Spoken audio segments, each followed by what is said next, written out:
Seorang lelaki berperawakan kurus tanpa baju dengan mengenakan sarung berwarna hitam terlihat menari-nari menuruni tangga rumah tersebut. Suara gelang kaki dan gelang tangannya seperti irama yang mengiringi tarian itu. Balian. Ya, balian adalah ritual pengobatan tradisional yang sering dilakukan oleh suku Dayak, terutama Dayak Murung Siang. Dan kalau yang melakukan pengobatan adalah orang Masih atau Islam, maka itu disebut badewa. Balian biasanya dilakukan oleh seorang basi atau dukun yang sudah berpengalaman. Seketika orang-orang yang tadi berdiri di sekitar rumah itu langsung berlarian menghindar dari basi. Basi terus menari, dan tariannya semakin cepat di setiap saatnya. Dan tiba-tiba saja basi tersebut menggali tanah yang tepat berada di halaman rumah. Orang-orang yang melihat basi menggali tanah itu pun lantas kaget dan mulai saling berbisik satu sama lain. Bagaimana tidak? Jika dalam ritual balian, basi tiba-tiba menggali tanah, maka kesembuhan bagi si sakit sudah tidak dapat lagi diharapkan. Kononnya itu pertanda bahwa si sakit akan meninggal dalam waktu dekat. Hembusan angin menerbangkan dedaunan di halaman rumah itu. Halaman yang tadinya bersih setelah disapu, kini kembali berantakan. Suara rintikan kesakitan masih terdengar dari dalam rumah tersebut. "Aduh bu, sesak bu," rintih perempuan itu sambil terus memegangi perutnya yang besar. "Yin," panggil wanita parubaya pada seorang anak laki-laki yang sedang duduk di pojok ruangan. "Iya bu, cepat panggilkan Ine Patrick." "Ibunya Patrick," ulang anak lelaki tersebut untuk meyakinkan pendengarannya tidak salah dengar. "Iyalah, memangnya ada lagi Ine Patrick selain dia?"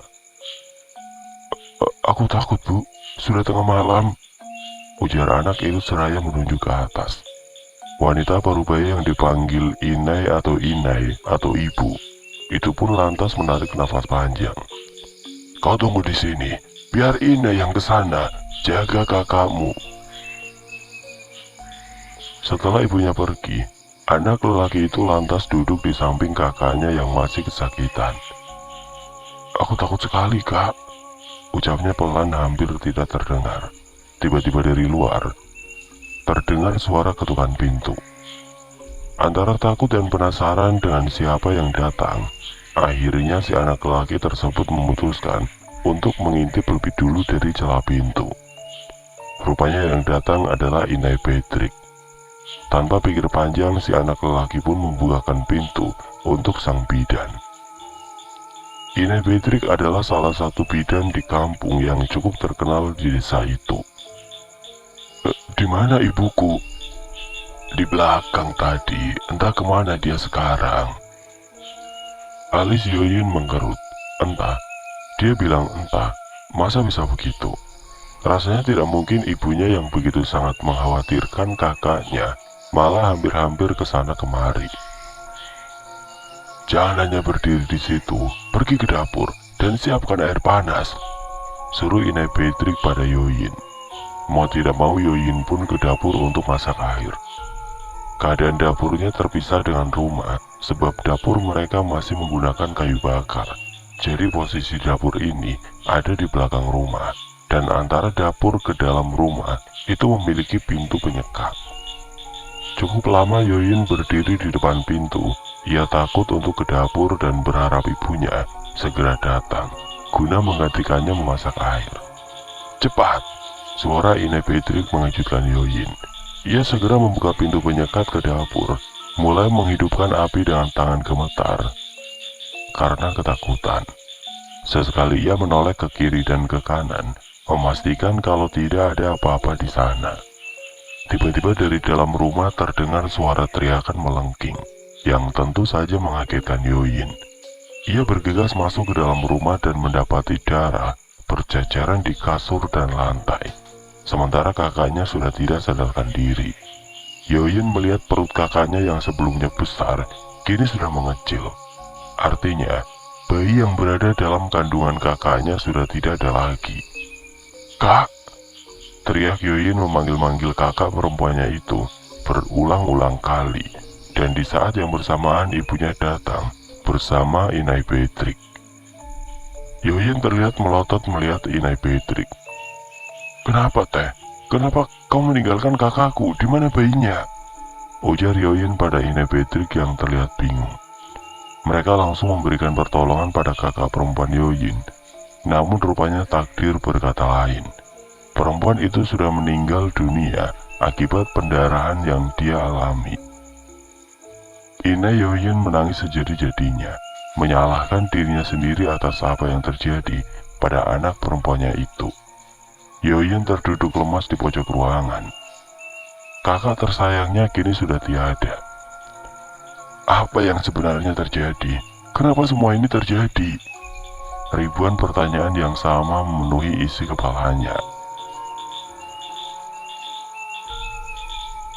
Meski sudah dirias, namun wajahnya seakan masih menunjukkan rasa sakit. Setelah 3 hari barulah jenazah kakak perempuan Yoyin itu dikuburkan. Yoyin dan inainya masih menangis saat mengiringi jenazah ke pemakaman. Barang-barang yang merupakan kesayangan kakaknya dia letakkan di atas makam. Sebulan setelah kejadian itu, keadaan Inai Yoyin sedikit demi sedikit sudah mulai membaik. "In, hari ini tolong bantu Inai di tanah ya," ujar inainya pagi itu saat sedang menyiapkan makanan. "Iyo, Nai, kita manen jagung kan hari ini?"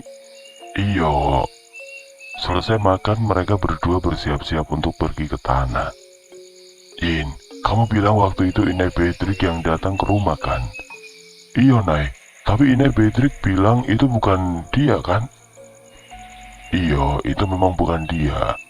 Lalu apa itu, Nai?" "Dia yang sudah membunuh." "Shh, biarkan, biar. Jangan kau ungkit lagi bagian yang itu." Yoyin mengangguk. "Itu adalah Panggulu, Yin. Dan Inai tahu siapa dia. Hanya ada satu Panggulu yang punya ilmu itu." Ia melihat dengan jelas raut kebencian dari wajah ibunya. "Siapa itu, Nai?" Ibunya menghela nafas dan terdiam untuk beberapa saat. Hanya suara kecipak air dari kayuhan dayung yang terdengar. "Siapapun dia harus mati dan merasakan sakit yang sama, Nai," ujar Yoyin tiba-tiba. Tidak ada jawaban, dan ketika Yoyin menoleh ke belakang lagi, terlihat ibunya tengah mengusap air matanya. Ia tahu dan paham betul dengan kesedihan yang ibunya rasakan. "In, kamu berani kan tinggal di rumah malam ini?" tanya ibunya pada suatu malam. Yoyin yang masih menyantap makanan tersebut lantas menatap ibunya. "Aku tidak berani, Nai," jawabnya pelan. "Kamu itu lelaki, Yin. Kamu harus berani. Memangnya ini mau pergi kemana?" "Ibu mau pergi ke rumah nenek Yandra di tanah mereka." Yoyin terbelalak mendengar nama Aju Yandra. Buat apa ibunya pergi ke sana malam-malam begini? "Nai, tidak ada pertanyaan lagi, Yin. Coba untuk berani. Kamu itu laki-laki. Tidak ada di sini laki-laki takut dengan hal lalu seperti itu." "Tapi Nai, aku benar-benar takut. Kejadian itu terus saja membayangiku. Aku tidak mau sendirian, Nai. Tidak mau." Ibunya menghela nafas panjang. Matanya menatap Yoyin. "Baiklah, kamu boleh ikut," ucap Inai Yoyin akhirnya. Yoyin senang dan kembali melanjutkan makannya.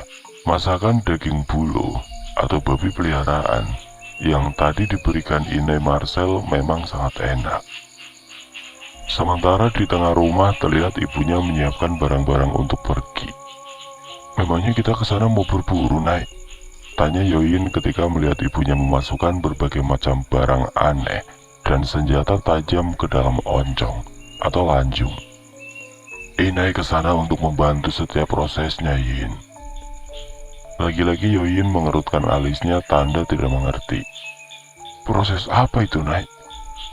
"Panah. Inai ingin dia merasakan kehilangan anggota keluarganya, sama dengan apa yang sudah dilakukan pada kita." "Panah?" Ibunya tidak lagi menjawab pertanyaan Yoyin. Jantung Yoyin berdegup kencang. Ia menggigit bibirnya. Bagaimanakah proses panah itu? Batinnya. Kamu sudah siap? Iya, Nek, jawab Yoyin. Keduanya lalu berangkat dengan berjalan kaki karena tanah Aduyandra berada 3 kilometer di atas desa. Malam itu gelap, tidak ada bulan maupun bintang di langit. Yoyin berjalan sambil memegang ujung baju ibunya saat mereka melewati jalan setapak yang berada di tengah-tengah kebun singkong. Karena takut, Yoyin memilih untuk berjalan sambil menutup mata, yang pada akhirnya membuat ia terjatuh karena tersandung akar pohon karet. Hal itu membuat ibunya marah dan mengancamnya akan meninggalkan Yoyin di sana jika berulang lagi. Setelah lumayan lama berjalan kaki, akhirnya mereka berdua sampai juga di rumah Ajuyandra. Rumah kecil di tengah tanah itu hanya diberi penerangan lampu pelita yang sangat redup. Saat pintu diketuk, terdengar suara serak seorang wanita tua dari dalam rumah yang menyuruh keduanya untuk masuk. Terlihat Ajuyandra sedang duduk dengan posisi kaki seperti orang jongkok. Sementara kedua tangannya tampak sibuk memilin-milin benda berserabut mirip sabut kelapa tersebut. Kau yakin dengan keputusanmu itu? Tanya Ajuyandra dengan tatapan tajam menatap Yoyin. Saya sangat yakin. Orang itu harus merasakan rasa sakit yang sama seperti apa yang saya rasakan, Teh. Baiklah, aku akan membantumu, ujar Ajuyandra seraya beranjak berdiri. Wanita renta itu lalu mengambil kain hitam, lalu menggelarnya di lantai. Setelahnya ia juga mengambil nyiru berisi beberapa wadah mirip botol yang berukuran seperti lengan bayi usia 1 bulan. Dan selain itu, di atas nyiru itu juga ada perapian. Letakkan semua benda yang kau bawa ke atas kain hitam itu, perintah Ajuyandra sebelum keluar dari rumah. Suara riuh dari ayam yang ditangkap paksa membuat Yoyin terkejut.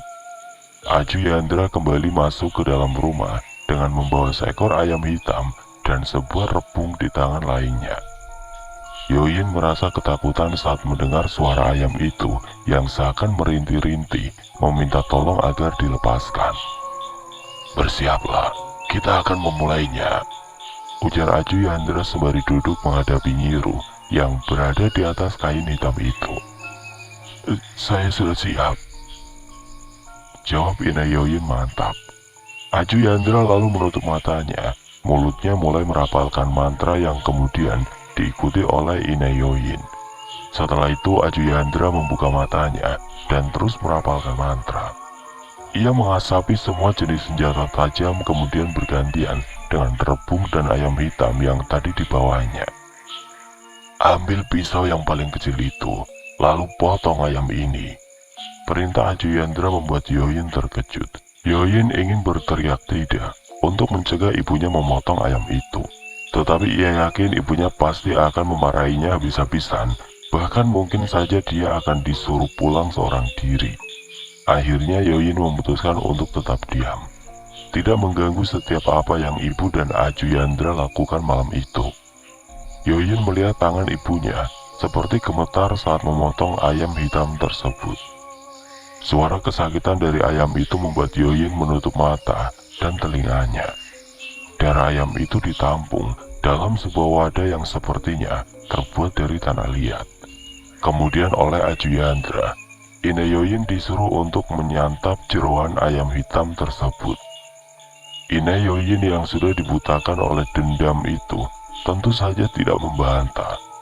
Ia melakukan apapun yang diperintahkan oleh Ajuyandra, termasuk memakan dengan rakusnya jeroan ayam hitam yang masih mentah tersebut. Sekali lagi, Yoyin harus menutup mata dan telinganya. Ajuyandra terkekeh. Tawanya seperti bukan lagi suara tawa seorang nenek tua. Yoyin kembali membuka matanya dan melihat darah ayam hitam di dalam wadah itu kemudian disiramkan pada rebung yang awalnya Yoyin kira untuk dimakan. Setelahnya rebung tersebut diasapi kembali di atas perapian. Darah ayam yang disiramkan pada rebung itu menetes ke atas Nyiru. Bakar rambutnya yang berhasil kau dapat, perintah Juyandra pada Inayoyin. Inayoyin membuka gumpalan kertas berisi sejumlah kecil rambut yang entah milik siapa itu, lalu memasukkan rambut itu ke dalam perapian. Saat bau rambut dibakar itu tercium, tiba-tiba Yoyin merasa pusing. Kemudian oleh Ajuyandra, rebung penuh darah ayam hitam itu diletakkan di dalam nyiru. Lukai rebung ini dengan benda tajam yang kau bawa itu. Kelupas semua kulitnya, suruh Ajuyandra. Inayoyin lagi-lagi menurut. Kita membangkitkan dia.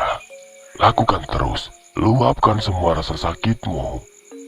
Inayoyin menggoreskan pisaunya pada rebung tersebut, dan anehnya, rebung itu mengeluarkan darah segar. Mata Inayoyin melotot, kilatan dendam masih terlihat di matanya. Dengan penuh kemarahan, Inayoyin mengelupas semua kulit rebung itu, hingga menyisakan bagian termudanya. Stop, ujar Ajuyandra lalu tertawa aneh. Yoyin kembali menutup mata dan telinganya, kala Ajuyandra dengan tiba-tiba memanggil namanya. Biarkan saya saja yang menguburnya, ujar Inayoyin. Lagi-lagi wanita renta itu tertawa terbahak-bahak. Sepertinya ia sangat puas dengan apa yang dilakukannya pada malam itu. Naik, panggil Yoyin pada ibunya ketika ibunya membuka pintu rumah itu. Tunggu di sini saja, Yin. Yoyin terdiam dan tidak lagi berani membantah.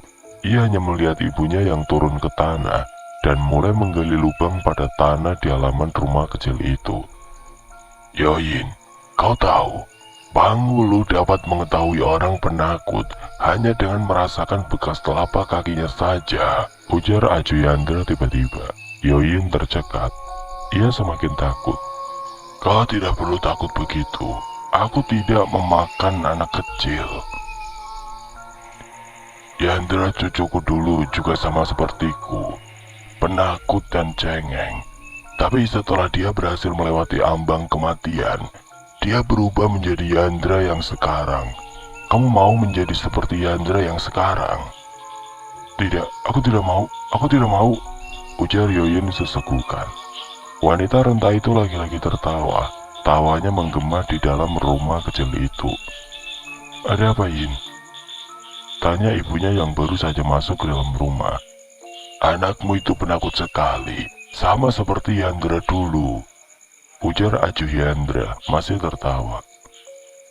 Bagaimana sekarang, Teh? Apa sudah selesai? Sudah. Lalu bagaimana selanjutnya, Teh? Apa yang akan dia rasakan? Kau akan melihatnya sendiri nanti. 3 hari kemudian Yoyin berlari masuk ke dalam rumah. Wajahnya terlihat panik. Nek, ada kabar, Nek, ada kabar. Kabar apa itu? Jesa, Nek, Jesa sakit aneh. Oh ya? Sakit aneh bagaimana? Entahlah, Nek, aku tidak lihat. Tadi kami tidak diperbolehkan masuk. Coba Ine lihat sendiri ke sana. Ya sudah. Kamu tunggu di rumah ya. Itu di dapur Ine lagi masak. Jadi nanti kalau airnya sudah menyusut, tolong angkat singkongnya. Jangan biarkan di atas tungku. Nanti gosong. Pesan ibunya sebelum pergi. Sesampainya di rumah keluarga Jesa, Ine Yoyin sempat termenung melihat keadaan Jesa. Bagian payudaranya memerah dan bengkak, sementara Jesa terus saja merenggaruk tanpa henti. Wajahnya terlihat meringis. Bibir Inayoyin bergetar, sebuah senyum tipis tersungging di bibir itu. Kasihan sekali. Sudah berapa lama begini? Tanya Inayoyin pada ibunya Jesa yang berdiri tepat di belakangnya. Sekitar 2 hari, katanya payudaranya gatal sekali. Sudah dilarang mantri untuk menggaruknya, tapi Jesa tidak nurut. Dia terus-terusan menggaruknya sampai jadi begitu, jawab ibunya Jesa. Iya, Jess, harusnya jangan digaruk seperti itu. Nanti malah makin parah. Tidak bisa, Teh, ini gatal sekali, ujar Jesa sambil menangis. Kata mantri, Jesa terkena apa? Tanya Inayoyin. Entahlah, dia bilang alergi. Oh, alergi. Ya biasanya itu karena salah makan atau terkena sesuatu. Seperti saya waktu si Yoyin masih umur 2 tahun. Pernah juga kena alergi seperti ini. Memang benar-benar gatal sekali. Obatmu dulu apa? Aduh, lupa saya. Tapi waktu itu saya juga minum obat sama mantri. Iya, Jessa juga dikasih obat. Tapi tidak ngaruh, kata Jessa, payudaranya tetap gatal. Malah semakin bertambah gatal setelah diminumi obat. Mungkin karena obatnya belum habis. Saya dulu juga begitu kok. Setelah mengobrol sebentar, Ina Yoyin lalu pulang. Langkahnya sedikit dipercepat, dan ketika sampai di rumah ia langsung mengemas barang-barangnya. Mau kemana, Nay? Tanya Yoyin yang duduk di depan pintu sambil memakan singkong rebus yang dicocol gula pasir. Kau tinggal di rumah ya? Ini mau ke tempat Aju Yandra. Yoyin mengangguk, lantas kembali melanjutkan makannya. Jangan kemana-mana ya, Yin. Kalau ada yang nyari Inai, bilang saja Inai ke tanah. Iyo, Nay. Setelah Inainya pergi, Yoyin baru sadar akan sesuatu. Jangan-jangan Pangulu yang dimaksud Inai itu adalah keluarga Jessa. Seketika badannya merinding. 2 hari berlalu, saat itu Yoyin tengah bermain bersama kawan-kawannya di halaman rumah.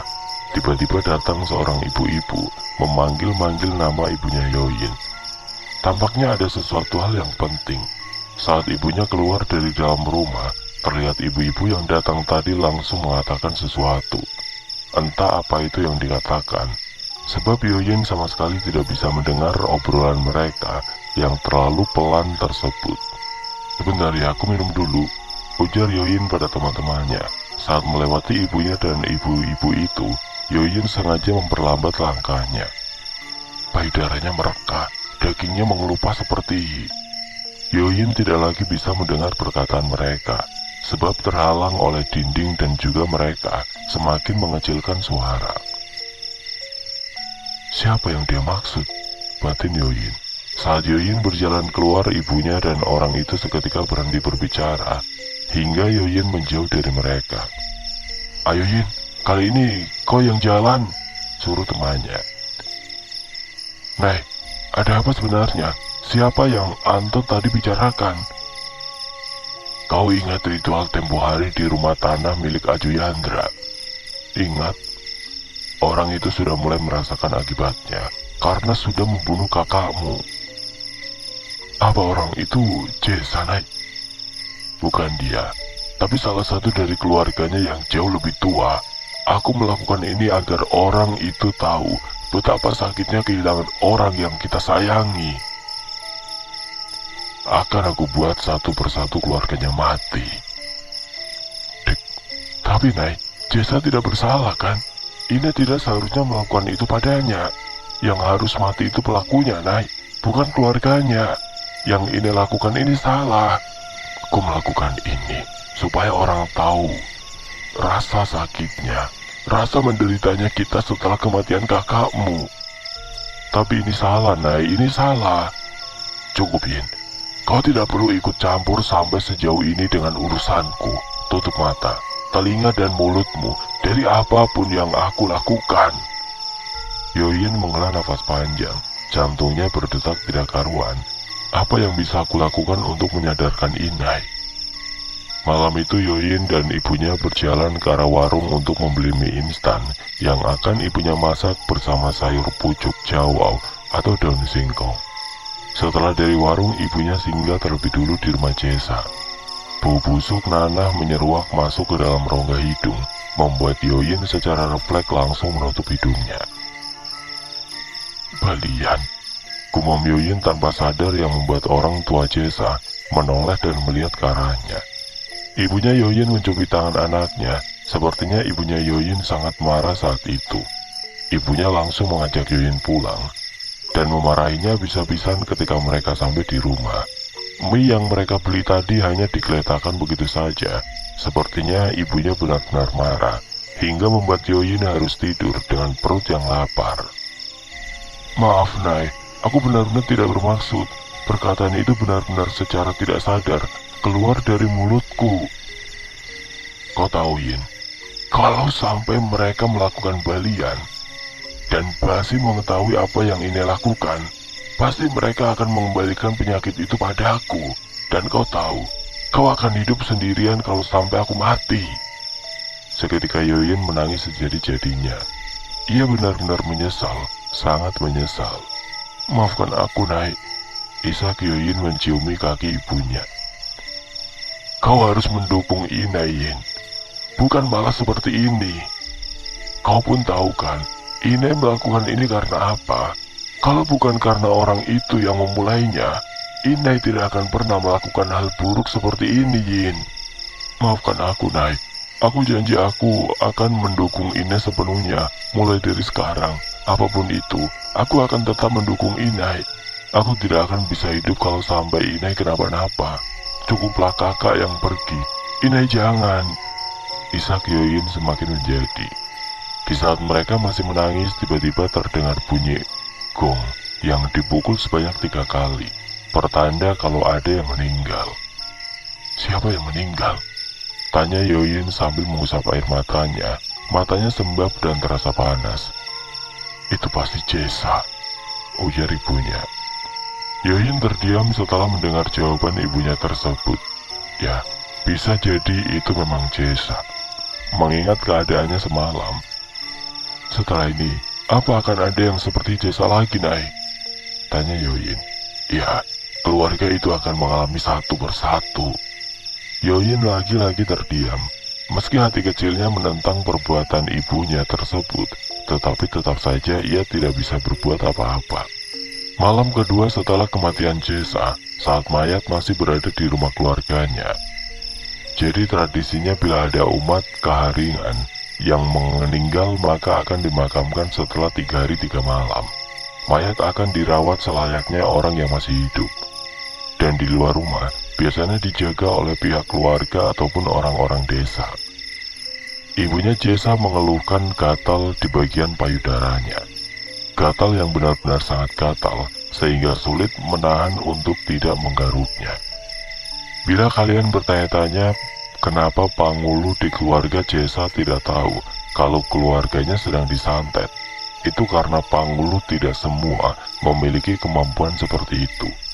Dulu di cerita yang berjudul Pangulu, saya sudah jelaskan tentang makhluk ini. Gatal, ringis ibunya Jesa sambil terus menggaruk. Kamu terkena ulat bulu barangkali? Tidak, ulat bulu dari mana? Orang saya di rumah terus ini. Gatalnya seperti terkena bulu yang ada di bambu itu. Mana ada yang bawa bambu masuk rumah? Nah itu makanya, tapi ini gatal sekali. Apa jangan-jangan saya terkena gatal-gatal seperti Jesa? Ah, jangan berpikiran sampai ke situ. Yakini saja kalau kamu sekarang ini hanya terkena gatal-gatal biasa. Tapi, sudahlah. Pikiranku sekarang ini masih kacau sekali. Tolong jangan ditambah lagi. Ibunya Jesa terdiam, kemudian berlalu masuk ke dapur. Di sana ibunya Jesa terus menggaruk payudaranya hingga tanpa ia sadari, darah mulai keluar dari luka akibat garukan tersebut. Teh, itu berdarah, tegur Ipe. Hah? Ibunya Jesa lantas melihat ke bagian yang ditunjuk oleh Ipe. Benar ternyata, payudara yang lagi ia garuk sudah berdarah. Kenapa, Teh? Tanya Ipe khawatir. Tidak tahu, yang Anda rasakan sangat gatal sekali. Ringisnya. Rasa sakit bercampur dengan rasa gatal sangat menyiksanya. Digaruk sakit, tapi kalau tidak digaruk gatal sekali. Coba buka, Teh. Aku mau melihatnya. Barangkali ada teka atau samiandang. Teka itu sejenis kutu anjing atau kutu babi yang bisa masuk ke dalam kulit dan hanya menyisakan bagian pantatnya saja. Kalau samiandang, itu sangat kecil, tapi masih bisa dilihat oleh mata manusia. Warnanya oranye kemerahan. Kalau menggigit sangat gatal dan sangat sulit dilepas, sebab tubuhnya sangat kecil. Gigitannya samiandang ini ditandai dengan munculnya bial atau bentel besar, dan di tengah-tengahnya terdapat sesuatu berwarna oranye atau kemerahan. Ipe mengerutkan alisnya melihat payudara Antenya yang sudah luka-luka seperti itu. Aduh, Teh, ini benar-benar luka, Teh. Tiba-tiba ibunya Jesa terjatuh dan tidak sadarkan diri. Tentu saja itu membuat Ipe langsung berteriak histeris meminta tolong.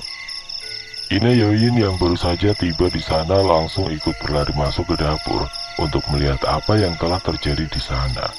Lagi-lagi, senyum tipis terlihat dari bibir itu. Ada apa, Pe? Kenapa? Tanya Ine Yoyin pada Ipe yang masih panik tersebut. Ante Kunta, dia... Jawab Ipe dengan bibir bergetar, menjelaskan apa yang baru saja terjadi. Tenang, tenang, Pe. Ini bukan salahmu. Tapi aku khawatir, Teh.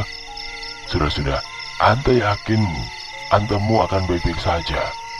Saat pemakaman Jesa dilakukan, ibunya tidak ikut, sebab keadaannya semakin memburuk. Nanah mulai keluar dari luka garukan, dan payudaranya juga semakin membengkak. Bagaimana ini? Apakah kita adakan balian saja? Ujar ayahnya Liao Jesa. Balian? Ini kan masih Pali. Masa pantangan ketika ada keluarga yang meninggal? Lalu kita harus apa? Apa harus membiarkan saja begitu? Kalau kita melanggar Pali, kita akan terkena sial. Kau tahu itu kan? Tapi aku tidak mau kehilangan istriku. Cukuplah anakku yang mati. Sekarang terserah kau saja. Kalau kau tetap nekat melanggar Pali, aku tidak akan ikut campur kalau terjadi sesuatu pada keluargamu. Ayahnya Liao Jesa tertunduk. Wajahnya memerah, menahan marah. Ibunya Jesa masih terbaring lemah. Daging payudaranya mulai terkelupas. Bau busuk tercium memenuhi ruangan kamarnya. Jangan-jangan penyakit gatal itu bisa menular, ujar Rosi pada ibu-ibu yang sedang berkumpul di rumahnya. Ah, kau jangan menakut-nakuti kami seperti itu sih.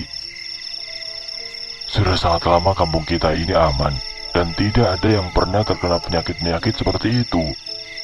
Ya itu kan dulu, sekarang bisa saja terjadi, sebab angin dari hilir mungkin sekali membawa penyakit ke kampung kita ini. Semua ibu-ibu yang berada di pelataran rumah itu seketika bergidik. Kalau memang benar begitu, lalu apa yang harus kita lakukan? Usahakan jangan ke rumah keluarga Jesa.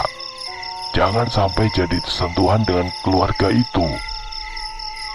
Ibu-ibu tersebut saling tatap, lalu mereka mengangguk, membenarkan saran Rosi. Kalau begitu, aku tidak akan ke sana lagi. Ine Yoyin yang dari tadi hanya mendengarkan kini tampak tersenyum. Dengarkan, aku punya kabar baru, ujar seorang ibu-ibu yang baru saja datang dan bergabung dengan mereka. Apa? Tanya mereka serentak. Tadi aku mendengar saat Amai Jesa mengobrol dengan suamiku, katanya mereka akan mengadakan balian malam ini karena keadaan Ine Jesa benar-benar semakin parah. Ah? Kan masih dalam pantang. Nah makanya itu aku juga kaget. Ine Yoyin menelan liurnya yang tiba-tiba terasa pahit. Rasa takut mulai menghantuinya. Aku pulang duluan ya, soalnya aku mau ke tanah, ambil singkong, ujar Ine Yoyin beralasan. Sesampainya di rumah, ia siap-siap dan mengajak Yoyin untuk kembali mengunjungi Ajuyandra. Aku tinggal di sini saja, Nay. Aku berani tinggal sendiri. Tidak, Yin. Kamu harus ikut. Keluarga Jesa akan mengadakan balian malam ini. Mata Yoyin terbelalak. Jantungnya seketika berdegup kencang. Perutnya pun tiba-tiba mulas. Di perjalanan itu, ibunya benar-benar tidak berbicara sepatah-patah pun. Ia terus berjalan sambil menarik tangan Yoyin. Singkatnya, mereka akhirnya tiba di rumah Ajuyandra. Maaf, Teh. Tadi saya mendengar kabar bahwa mereka akan mengadakan balian malam ini. Kalau sampai Basi mengetahui saya pelakunya, mungkin saya akan mati kan, Teh? Balian?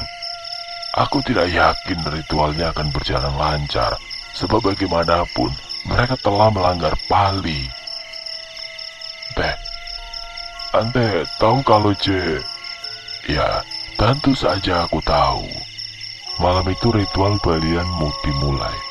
Basi yang didatangkan dari desa sebelah terlihat sudah menari-nari mengelilingi Inai Jesa. Suara gelang kaki dan gelang tangannya beradu dengan suara Tangkanung serta Agung yang terus dipukul. Terlihat Basi mengendus bagian tubuh Inai Jesa. Warna matanya berubah, pupil matanya memutih, mulutnya mengeluarkan suara yang tidak jelas. Tidak berapa lama setelahnya Basi tersebut kembali menari, dan anehnya, ia kini menuju ke arah luar rumah. Orang-orang yang tadi ramai menonton ritual balian itu lantas berlarian, guna menghindari Basi. Basi terus menari, hentakan kaki dan gerakan tangannya semakin cepat, hingga akhirnya sang Basi terlihat menggali tanah di halaman rumah Inai Jesa. Orang-orang yang dari tadi menyaksikan, lantas saling pandang satu sama lain. Bagaimana tidak, karena biasanya pada hari ketiga lah, roh yang merasuk Basi akan memperlihatkan ciri, apakah si sakit bisa sembuh atau tidak. Tapi malam itu, yang merupakan masih malam pertama balian, Basi sudah menggali tanah yang berarti tidak akan ada kesembuhan pada Inai Jesa. Ritual balian berakhir dengan tidak semestinya, raut kekecewaan terlihat jelas pada wajah Amai Jesa. 1 hari setelah balian itu diadakan, suara Agung kembali terdengar. Inai Jesa meninggal dengan keadaan yang persis sama dengan Liao, almarhum Jesa. Setelah ini siapa lagi, Nai? Tanya Yoyin sembari membuka kulit pinang muda. Kita lihat saja, Yin, jawab ibunya yang sedang memasak nasi tersebut. Yin, pergilah ke warung, beli mie dan ikan kaleng. Wah asik, kita makan enak hari ini, ujar Yoyin segera menghampiri ibunya. Di tengah jalan Yoyin dihadang oleh seorang nenek-nenek yang tidak lain merupakan nenek dari Liao Jesa. Mau kemana Yoyin? Mau ke warung beli mie, jawab Yoyin gugup seraya berusaha untuk tetap berhadapan dengan wanita tua itu. Sebab Panghulu sangat mudah memangsa targetnya jika target membelakangi Panghulu. Maka dari itu, Yoyin tetap berusaha untuk terus berhadapan dan tidak memberikan celah bagi nenek Liao Jesa untuk melihat punggungnya. Duluan saja Yin, aku akan berjalan di belakang. Tidak, nenek duluan saja, kata inakku, tidak boleh yang lebih muda berjalan di depan orang yang lebih tua, jawab Yoyin gugup. Awalnya wanita tua itu sama sekali tidak mau berjalan lebih dulu.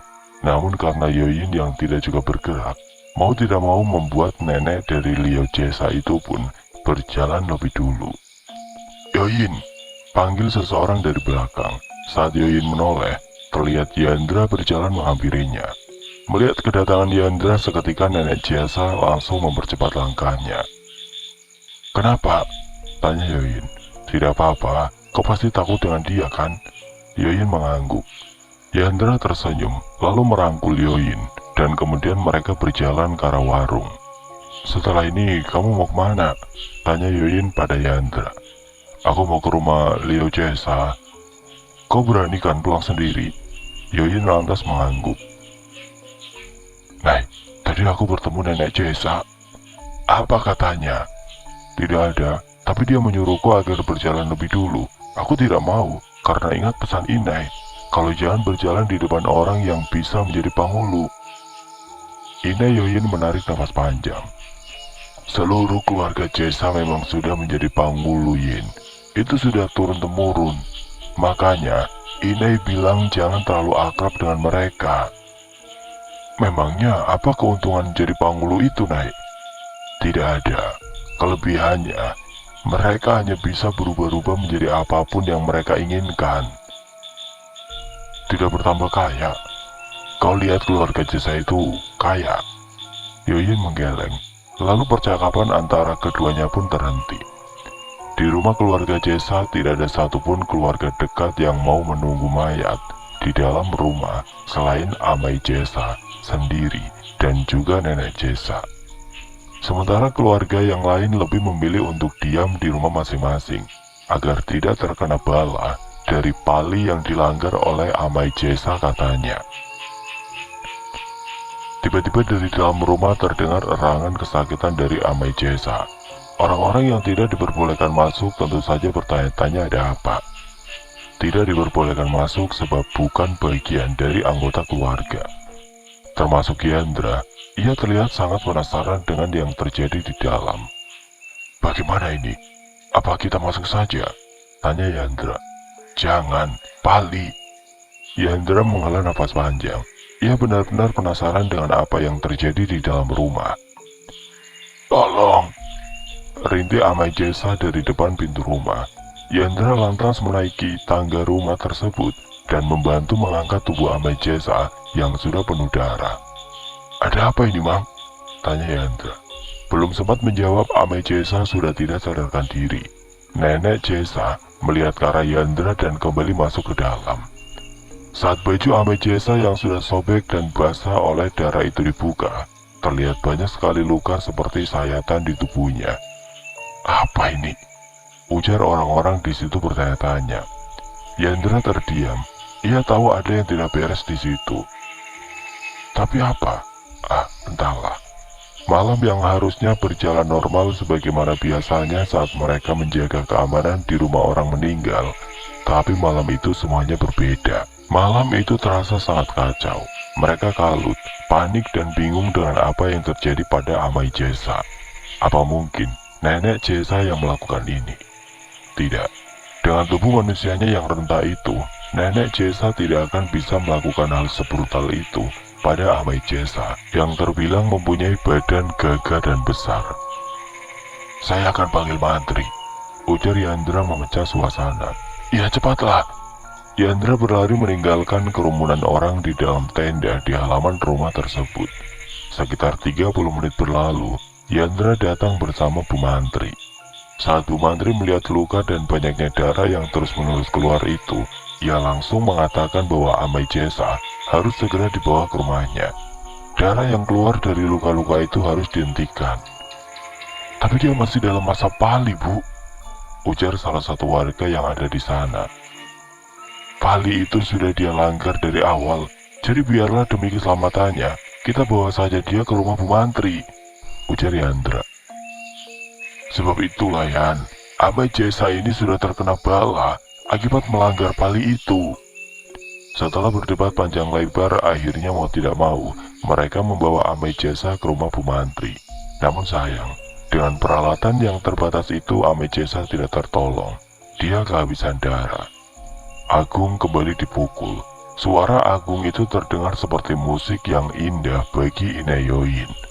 Ia sangat puas dengan kematian keluarga Jesa.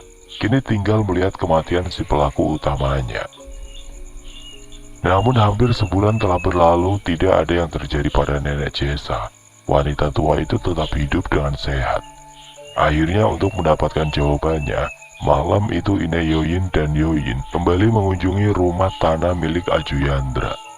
Akan tetapi di tengah perjalanan mereka dikagetkan dengan suara aneh dari atas pepohonan. Suara itu mirip seperti suara monyet yang berteriak. Saat langkah keduanya semakin dipercepat, suara dahan dan ranting yang bergoyangan terdengar seperti mengejar keduanya. Yoyin memegang erat lengan baju ibunya, seakan takut ditinggalkan lari. "Jangan takut," tegur sang inai. "Nai, itu apa, Nai?" Tunjuk Yoyin ke arah pohon yang berada tepat di atas mereka. Di sana terlihat seekor monyet besar dengan dua mata merah seperti api, tengah melihat ke arah mereka berdua. Inayoin menarik tangan anak lelakinya itu. Tanpa aba-aba ia berlari sambil terus menariknya. Yoyin yang sudah ketakutan setengah mati dari tadi, tentu saja berusaha mengimbangi lari sang ibu.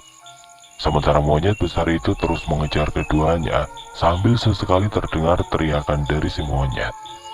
Saat keduanya masih terus berlari menghindari kejaran monyet tersebut, tiba-tiba Inayoin menabrak seseorang yang lantas membuatnya terjatuh. Pegangan tangan mereka pun sampai terlepas. Ante Yoyin? Kau itu, Tundra?" "Iya, Ante, ini aku Yandra. Kenapa kalian ada di sini malam-malam begini?" "Ada penghulu mengejar kami, Dra." Mendengar itu, Yandra lantas menghidupkan senternya yang berada di atas kepala. "Mana, Teh?" "Tadi ada, Dra. Dia mengejar kami, makanya kami berlari sampai tidak sadar menabrak kamu tadi." "Sudah kabur sepertinya, Teh. Mari, aku antarkan pulang." Sebenarnya kami mau ke tempat Ajuh Mudra. Yendra terdiam. Ia kini mulai paham dengan apa yang sebenarnya terjadi belakangan ini. Tanpa banyak tanya, Yendra menyuruh mereka berdua untuk berjalan lebih dulu, sementara Yendra berjalan paling belakang untuk menjaga keduanya. Sesampainya di rumah tanah itu, Yendra lantas membuka pintu tanpa mengucapkan permisi. Apakah semua keanehan di desa itu perbuatan Aju? Tanya Yendra tepat di dekat kuping wanita renta tersebut. Aju hanya membantu membalaskan dendamnya, itu saja. Yendra diam dan berhenti membahas masalah itu ketika Yoyin dan ibunya sudah masuk ke dalam rumah. Bagaimana rasanya dikejar Pangulu, Yin? Seru. Tanya Aju Yendra terkekeh. Maaf teh, kira-kira yang terakhir itu kapan mati? Tanya Ine Yoyin. Tanpa perlu obrolan mereka didengar Yendra yang juga berada di sana. Sepertinya dia sudah tahu, sebab itulah dia mengejar kalian tadi. Jadi Pangulu yang mengejar kami itu dia? Ya, kalau dia sudah tahu, artinya dia pasti akan terus mencoba membunuh kami kan? Bagaimana ini teh? Apa yang harus kami lakukan? Tenanglah, tidak usah takut. Santet yang kau kirim tidak kembali. Artinya santet itu masih mengintai dia dan akan menyerang di saat celah terbuka. Tapi sampai kapan teh? Saya sudah tidak sabar ingin melihat hasil akhirnya.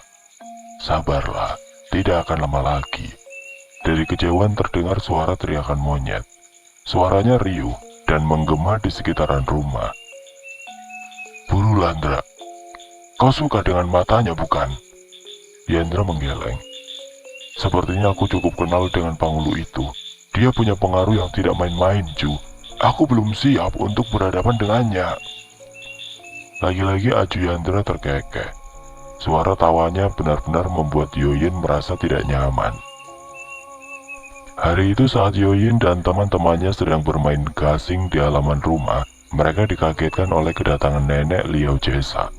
Melihat kedatangan nenek Jesa tersebut, Yoyin lantas berlari ke dalam rumah dan mengajak ibunya untuk keluar melalui pintu belakang. Ine Yoyin yang sedang melipat pakaian tersebut tentu kaget, karena Yoyin menariknya tanpa memberitahukan alasannya. Dia ada di luar, naik, ujar Yoyin pelan. Siap. Yin, Inemu ada di dalam kan? Panggil nenek Liao Jesa. Mata Ine Yoyin terbelalak mendengar suara itu. Ine, lekas keluar dan pergi ke rumah Aju Yendra, naik, ujar Yoyin dengan bibir gemetar. Mata Ine Yoyin terbelalak mendengar suara itu. Ine, lekas keluar dan pergi ke rumah Aju Yendra, naik, ujar Yoyin dengan bibir gemetar. Ayo, kita pergi, Yin. Tidak, naik, aku akan menghalangi dia supaya tidak mengejar Inai. Jangan, kau tahu siapa dia bukan? Dikejar Pangulu tidak enak, naik. Itu pengalaman yang buruk. Aku akan tetap di sini. Di luar juga banyak teman-temanku. Suara langkah kaki yang masuk ke dalam rumah itu membuat Yoyin dan ibunya bergegas keluar dari dalam rumah melalui pintu belakang. Saat Yoyin kembali bergabung dengan teman-temannya, Ine Yoyin bergegas lari menjauh. Ia akan pergi ke rumah Aju Yendra. Yoyin, panggil nenek Jesa setengah berteriak di depan pintu. Oi, jawab Yoyin yang sudah berada di luar bersama teman-temannya. Inaimu mana? Pergi ke tanah, Ju, panen singkong buat dijual besok, jawab Yoyin. Mendengar jawaban Yoyin tersebut, nenek Jesa langsung bergegas pulang. Ia berjalan lurus tanpa menoleh kiri dan kanan. Di tempat berbeda, Ine Yoyin masih berlari menuju ke rumah tanah Aju Yendra yang sudah tidak terlalu jauh lagi tersebut. Tolong saya, Teh, tolong saya. Saat pintu rumah dibuka, terlihat Yendra berdiri di sana. Dia sedang tidak bisa diganggu, Teh, ucap Yendra pelan.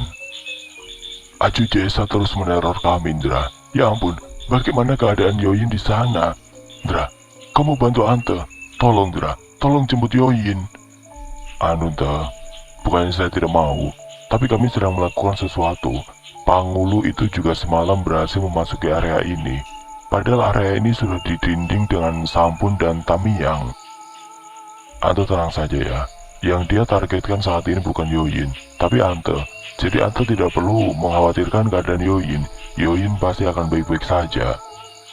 Meski begitu, tetap saja perasaan Ine Yoyin masih gelisah memikirkan keadaan anak laki-lakinya itu.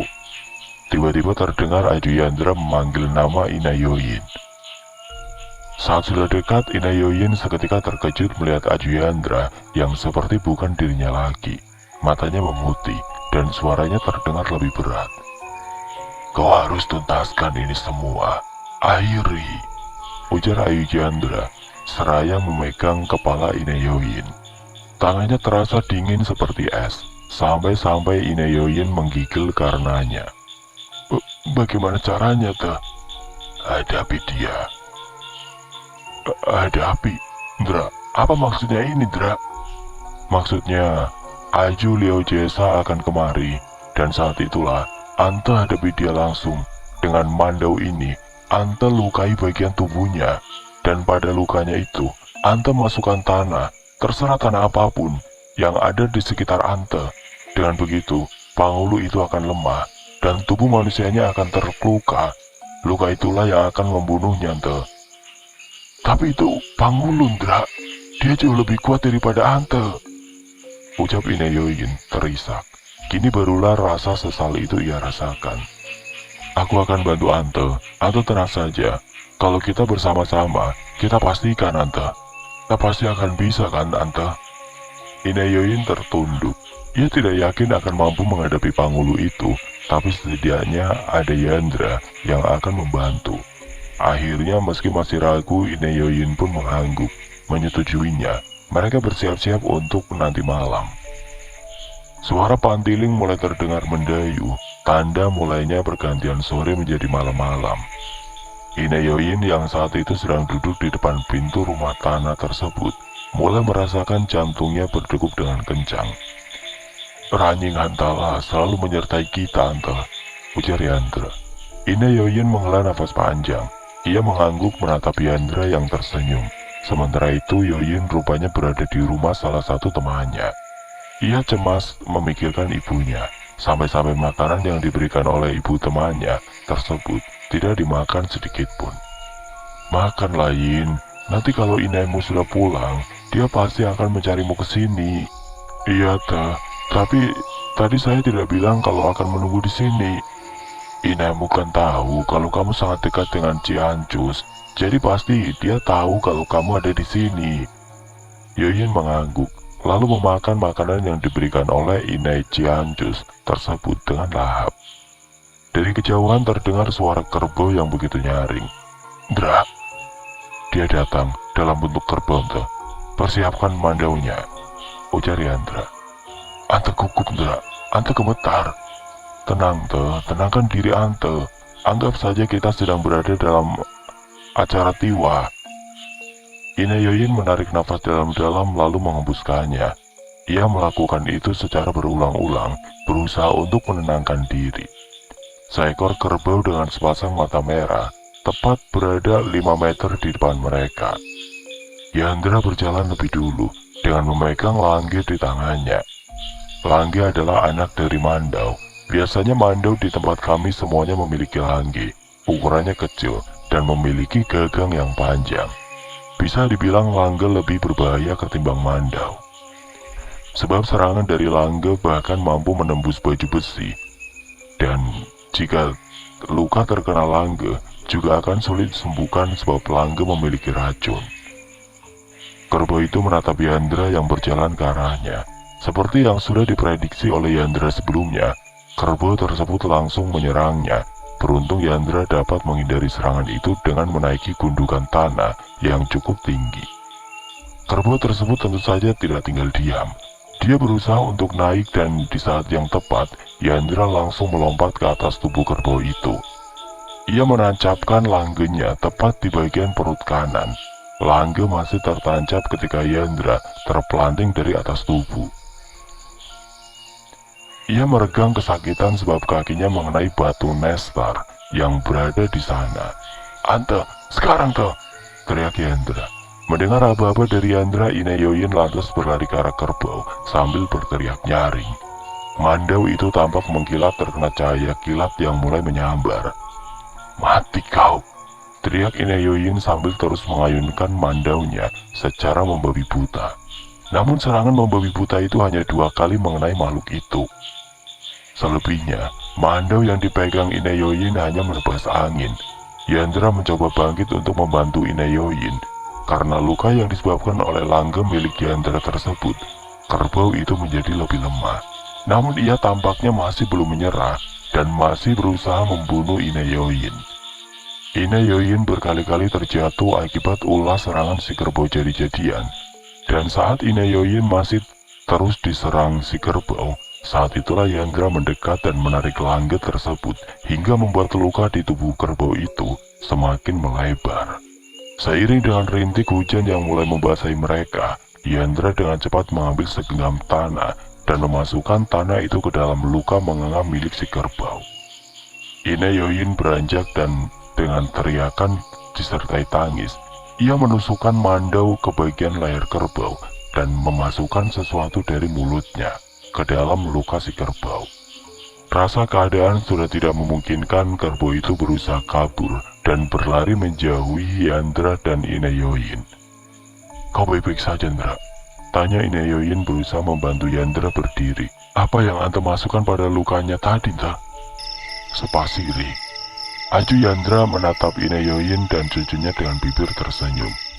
"Kalian hebat. Pangulu itu pasti terluka parah karena ulah kalian berdua.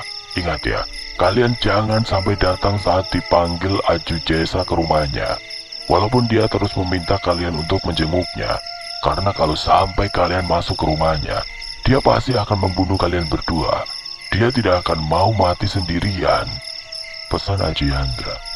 Benar saja 3 hari setelahnya datang salah satu kerabat Aju Jesa yang menyampaikan bahwa Aju Jesa sangat ingin dijenguk oleh Inayoyin. Namun seperti apa yang sudah dipesankan oleh Aju Yandra, Inayoyin tidak pernah mau menjenguk wanita renta tersebut. Hingga akhirnya suara agung kembali terdengar dari rumah Aju Jesa. Wanita renta jelmaan Pangulu itu akhirnya mati juga. Pangulu menyerang orang hamil atau melahirkan karena memang itulah makanannya. Bahkan mereka juga memakan mayat yang baru saja dikubur. Mereka berkeliaran saat orang melahirkan maupun saat ada yang meninggal. Mereka akan menggunakan kesempatan yang ada untuk memangsa targetnya. Mereka juga suka berkeliaran saat orang balian dengan menjadi Pangulu. Mereka mampu berubah wujud menjadi apapun yang mereka inginkan, bisa menjadi tumbuhan, hewan, apapun itu. Tapi tentunya menjadi Pangulu tidak selalu beruntung, apalagi kalau bertemu orang yang berani. Pangulu akan diajar habis-habisan sampai terluka, dan bahkan mati. Di desa, di pelosok Kalimantan Tengah sana, masih banyak orang yang menjadi Pangulu. Hanya saja mereka berusaha untuk menyembunyikannya, karena takut akan dihabisi oleh para penjudi yang mengincar mata mereka sebagai jimat perjudian. Oke teman-teman, sekian untuk kisah kali ini. Bagaimana menurut kalian tentang kisah ini? Tulis komentar kalian di kolom komentar. Dan buat teman-teman yang baru bergabung, jangan lupa untuk like, comment, share, serta subscribe channel ini. Wassalamualaikum warahmatullahi wabarakatuh.